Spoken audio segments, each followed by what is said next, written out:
Readings of Almighty God's Words. The responsibilities of leaders and workers. The responsibilities of leaders and workers, 27. I, being capable of leaving at any time. The ninth manifestation is being capable of leaving at any time. This type of person who is capable of leaving God's house at any time is not someone who only leaves when they encounter a special situation, or when they encounter a great disaster beyond what an average person can bear, exceeding their limit. Rather, they are capable of leaving at any time.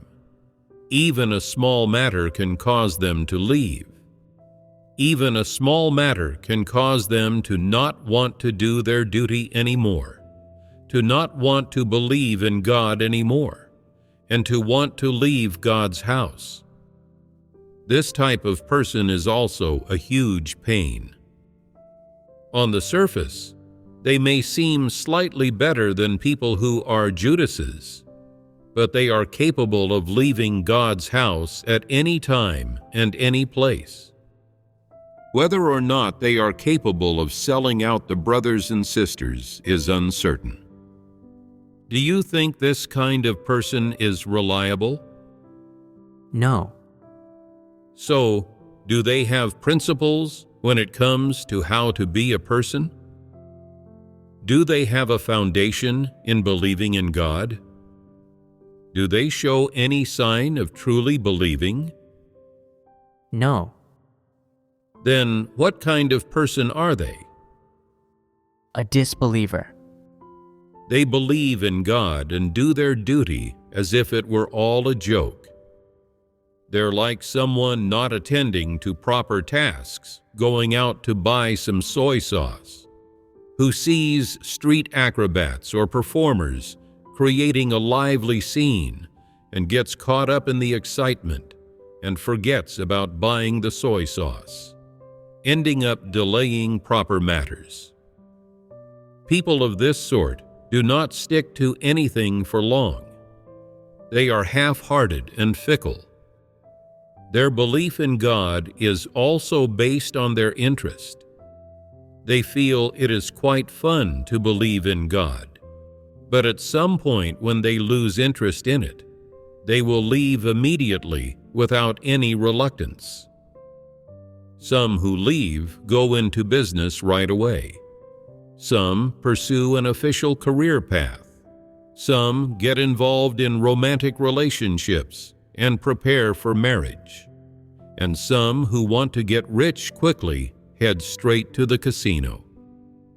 People say that after not seeing someone for 3 days, they should be looked at with fresh eyes. For someone who is capable of leaving God's house at any time, if you don't see them for just 1 day, when you meet them again, they are like a completely different person. Yesterday, they were still dressed decently and properly, appearing well-behaved and presentable. They even prayed to God with tears streaming down their face, saying they wanted to dedicate their youth and shed their blood for God, to die for God, to be loyal unto death, and to enter the kingdom. They shouted such lofty slogans, but shortly afterward, they went to the casino.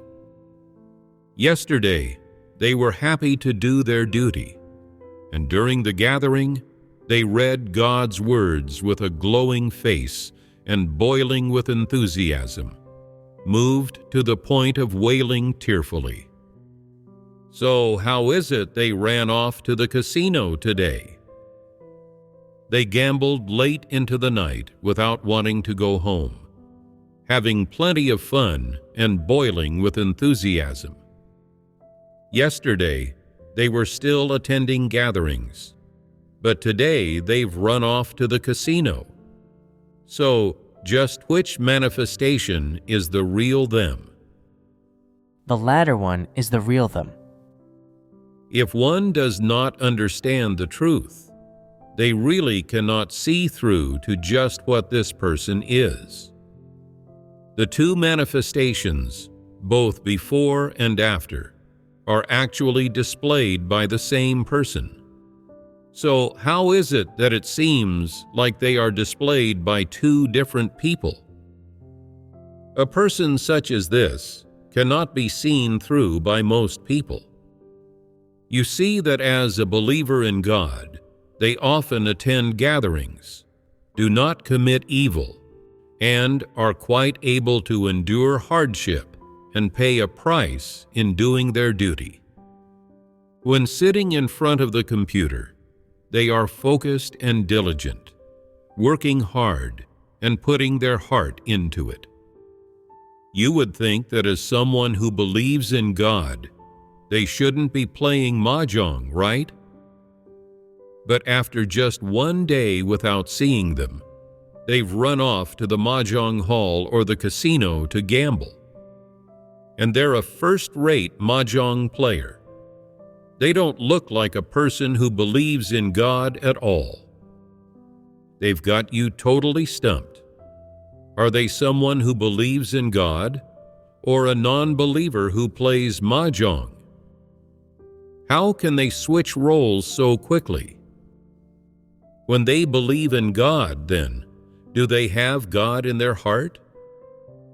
They believe in God just to have fun and pass the time, to see what believing in God is all about and whether it can bring happiness to their life. If they aren't happy, they are capable of leaving at any time. They never planned to believe for their entire life, and they certainly never planned to do their duty and follow God for their entire life. So what have they planned? In their mind, if they are truly to believe in God, then at the very least it must not hinder their ability to have fun, must not involve doing any work, and must still guarantee they can live a happy life. If they have to read God's words and fellowship about the truth every day, then they won't be interested or happy. Once they get tired of it, they will leave the church and run back to the world.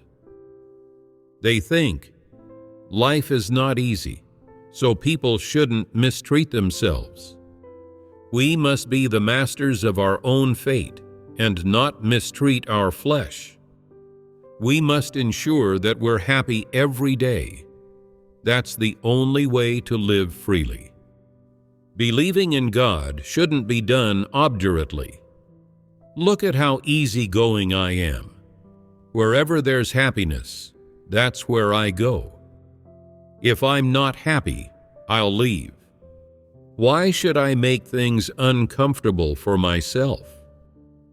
Being capable of leaving at any time is my highest credo for how to be a person. Being a free-spirited believer. Living like this is so comfortable and carefree.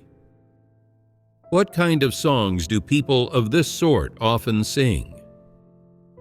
Don't ask me where I come from. My hometown is far away. If not, then what else do they sing? Why not live freely just once?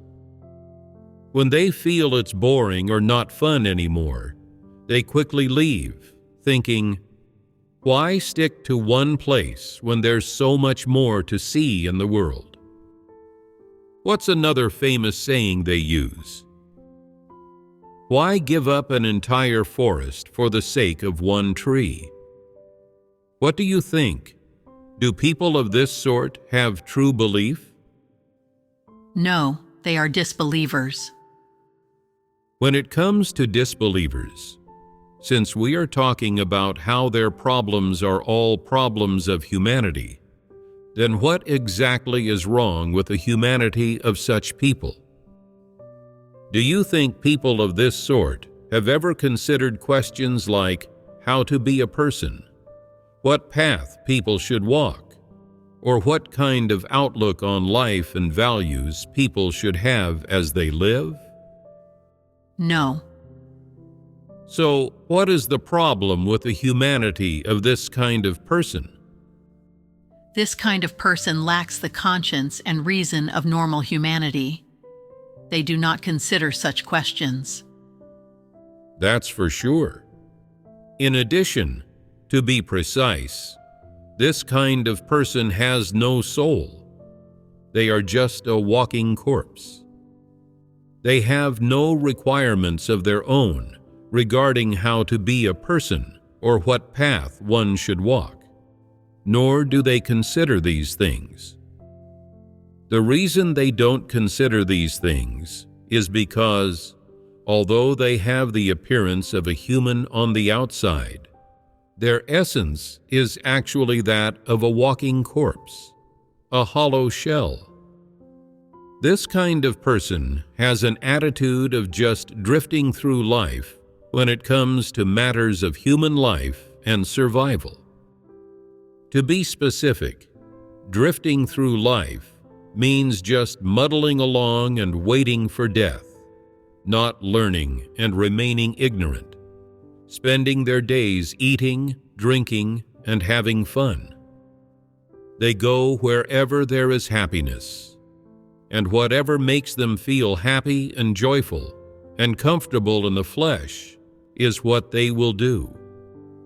But they will avoid and stay far away from anything that causes their flesh to suffer or brings inner pain. They simply don't want their flesh to endure hardship. However, there are some people who experience life through enduring hardship, or by going through and experiencing various things. They make it so that their lives are not empty, and they can gain something from it. In the end, they come to the conclusion of what path one should walk and what kind of person one should be. Through life experiences, they gain a lot. For one thing, they are able to see through certain people. Additionally, they are able to conclude what principles and methods a person should use to treat various people, events, and things, and how a person should live their whole life. Regardless of whether what they ultimately conclude aligns with the truth or goes against it, at the very least, they have given it thought. On the other hand, those who are capable of leaving God's house at any time have no interest in pursuing the truth or doing their duty in believing in God. They are always looking for opportunities to satisfy their own lustful desires and their preferences, and never want to diligently learn a professional skill in doing their duty, do their duty well, or live out a meaningful life. They just want to be like non-believers, happy and joyful every day. Thus, wherever they go, they look for fun and amusement, just to satisfy their own interests and curiosity. If they have to keep doing one duty, they lose interest and no longer have the motivation to continue doing it. With people of this sort, their attitude toward life is just to muddle along. On the surface, it seems as if they live in a very free and easygoing way, not fussing over things with others. They appear cheerful and carefree every day, able to adapt to circumstances wherever they go. Some even seem unaffected and unrestrained by worldly customs or conventions of human relations, giving the outward impression that they are extraordinary and above the common crowd. But actually, their essence is that of a walking corpse, a thing without a soul. Those who believe in God but are capable of leaving the church at any time never stick with anything they do for long. They can only maintain a temporary enthusiasm. But people with a conscience and reason are different. No matter what duty they are doing, they learn it seriously and strive to do it well. They are able to accomplish something and create some value. For one thing, they are able to gain the recognition of those around them, and at the same time, they can feel confident inside, seeing that they are capable of doing something and are useful people, not worthless ones. This is the minimum that a person with the conscience and reason of normal humanity can achieve. But as for those who drift through life, they never think about these things. Wherever they go, it's just eating, drinking, and having fun. Outwardly, it may seem like they live very freely and at ease, but actually such people have no thoughts in their heads. In everything they do, they are never serious. They are always cursory and motivated by a short-lived enthusiasm, never accomplishing anything. They want to muddle along for their entire lives, and wherever they go, they carry this same attitude. Not even their belief in God is an exception to this. You may see that during a certain period, it seems like they are quite serious about doing their duty and are able to endure hardship and pay a price. But no matter who points out their problems or tells them how to do things, they never take it seriously and do not accept the truth at all. They just do things however they want. As long as they are happy, it's fine for them. And if they are not happy, they go off to have fun, not listening to anyone's advice. In their hearts, they think, "I never planned to believe in God for the long term anyway." If someone prunes them, they are capable of leaving immediately. This is one of the manifestations of people who are capable of leaving the church at any time. Those who are capable of leaving the church at any time have another type of manifestation.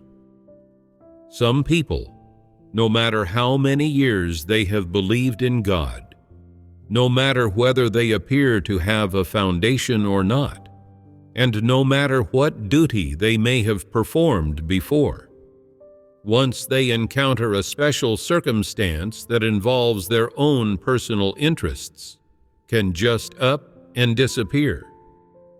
At any time, it's possible for other people to lose contact with them and no longer see them in the church, while having no idea what's going on with them. Some people, when they encounter someone of the opposite sex trying to seduce them, stop doing their duty and go off to date, becoming completely unreachable. There are also others whose children have reached the age of marriage, and they become busy arranging their children's marriages, no longer doing their duty and no longer participating in gatherings. No matter who looks for them, they are turned away at the door. Some people, when their parents or spouse are sick and hospitalized, or when something major happens, or an unexpected disaster occurs at home, will, if they are true believers in God, give an explanation, saying, "There have been some matters at home recently that I need to take care of, so I can't attend gatherings. I need to request a leave of absence, and if you can find someone suitable, please have them temporarily take over my duty without delay." At the very least, they will give some notice and explanation. But those who are capable of leaving the church at any time cut off contact with the church without saying a word. And no matter how the brothers and sisters try, they can't get in touch with them. It's not that they don't have the means to be contacted. Any method could reach them, but they simply don't want to contact or respond to the brothers and sisters. They say, "Why should I get in touch with you? I do my duty voluntarily. I'm not getting paid for it. If I want to leave, I'll leave. If there's something going on at home, that's my personal business. I'm not obligated to inform you, and you don't have any right to know." Some people leave for a month or two and then come back to report in without even feeling embarrassed, acting as if nothing happened. Others leave for 2 or 3 years and are completely unreachable. People in the church, not knowing the situation, think that since this person has believed in God for many years, it's impossible that they would leave the church. They assume something unexpected must have happened and worry whether they were arrested by the CCP. In actuality, it's just that the person doesn't want to believe in God anymore and left without notifying the brothers and sisters. Some people leave for about 10 days and then come back. This doesn't mean they've stopped believing. Some people leave and then are gone for 2 or 3 years. Would you say they've stopped believing? They have indeed stopped believing, and they should be struck off. This isn't an ordinary departure. They've stopped believing. From a human perspective, this is called no longer believing. How does God view this? In God's eyes, this is called denying God, not following God, and it is rejecting God. But from their perspective, they think, "I haven't rejected God. I still believe in God in my heart." See, they just brush it off lightly. There are also others who stop attending gatherings and stop doing their duty just because they are in a bad mood or feel upset inside, because they think that doing their duty is too hard and tiring, or because they were pruned a little. They leave without even explaining anything about the work they had on hand, saying, "No one contact me. I'm not happy, and I don't want to believe anymore." When they get upset, it can last for a year or so. Their temper is really something. They can't snap out of it for a year or so.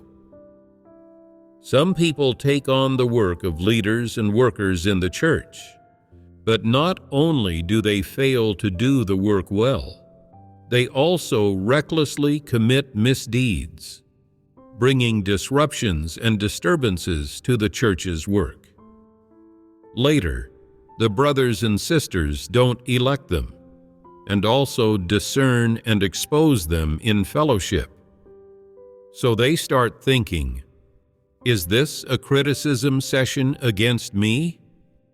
I just didn't do the work well. Is it really such a big deal? Why are they fellowshipping and exposing me like this? In all my years, I've never suffered such grievance. Before I believed in God, I was always the one upbraiding others. Nobody ever upbraided me. When have I ever endured such hardship before? You're all picking on me, making me feel humiliated. I won't believe anymore."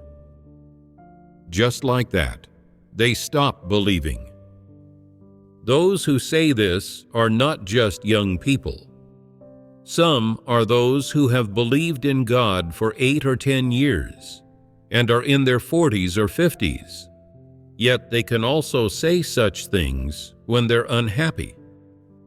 Do such people have a place for God in their hearts? Do they take believing in God as the most important thing in life? It's normal to feel a bit negative and weak when pruned, or when encountering disasters or setbacks. But these things shouldn't lead one to not believe in God. Such people are not sincere believers in God. Sincere believers in God can persist in their belief even when they are arrested and persecuted.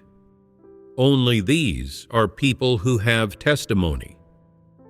Some people, when encountering a bit of natural disaster, if the brothers and sisters either don't know about it or find out a bit late and don't help them in time, start thinking, "I'm facing difficulties and no one is paying attention to me. So they look down on me. Believing in God is pointless. I won't believe anymore." Just because of such a small matter, they can stop believing in God. This is one of the manifestations of people who are capable of leaving the church at any time. There is another situation for those who are capable of leaving the church at any time. The CCP, in order to win them to its side, offers them a good job, saying to them, "You earn nothing by believing in God. What prospects could you possibly have? We've found you a position at a foreign company with a high monthly salary, good benefits, and labor insurance. There's no future for you in believing in God. It's better to work, earn money, and live a good life." In the end, they leave the church and go to work. Someone says, "Yesterday, this person was still doing their duty in the church. Why have they packed their things and left today?" They are going to work and earn money. They no longer believe in God. They leave without saying a word, and from then on, they go a separate way from the brothers and sisters, becoming people on a different path. They want to pursue fame and gain, to rise high and stand out, and they no longer believe in God. There are also people who, while preaching the gospel, meet someone they like, get involved with them, and go off to live out their days together. Not only do they stop doing their duty, but they even stop believing in God. Their parents at home are still unaware, thinking that they are doing their duty in God's house. In actuality, this person vanished long ago. Who knows? They might even have had a child by now. Doing one's duty is so important, yet they can even abandon such crucial work as preaching the gospel. When they meet someone they like, or someone who likes them, a few simple, seductive, and enticing words from that someone are enough to lead them away. They are so frivolous and casual, capable of leaving God and betraying God at any time and place. No matter how many years such people have believed in God, or how many sermons they have listened to, they still don't understand a bit of the truth. To them, believing in God is simply not important, and doing their duty doesn't matter either. For the sake of gaining blessings, they feel they have no choice but to do these things. As soon as there is a personal matter or a family issue, they are capable of leaving just like that. When they encounter a bit of natural disaster, they can stop believing just like that. Anything can interfere with their belief in God. Any matter can cause them to become negative and give up their duty. What kind of people are they? This question is truly worth deep reflection.